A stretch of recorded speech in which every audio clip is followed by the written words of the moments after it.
Assalamu alaikum. Hello everybody. Welcome to my page. Keep learning English. This is Jai Hassan in front of you. I hope you are fit and fine.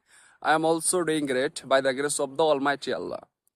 চলুন আজকে আমরা spoken ইংলিশে ব্যবহৃত খুব মজাদার দুইটা spoken English word নিয়ে আলোচনা করি এবং সেগুলো শিখি। ওকে, তো দেখেন, আমরা কিন্তু অনেক সময় বলে থাকি যে আমার কিছু করার নেই, আমার কিছু খাওয়ার নেই, আমার কিছু বলার নেই, আমার কিছু শেখার নেই, আমার কিছু দেখার নেই, আমার কিছু আহ, চাওয়ার নেই, এরকম ধরনের বাক্য কিন্তু আমরা অনেকে বলে থাকি।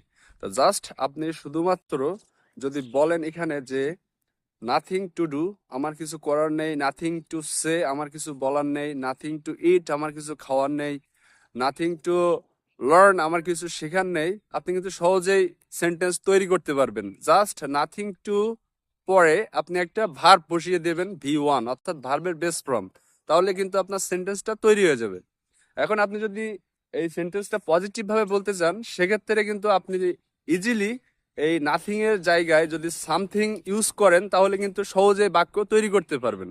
তো দেখেন, সামথিং টু ডু, আমার কিছু করার আছে, সামথিং টু ইট, আমার কিছু খাওয়ার আছে, সামথিং টু লার্ন, আমার কিছু শেখার আছে, সামথিং টু সি, আমার কিছু দেখার আছে।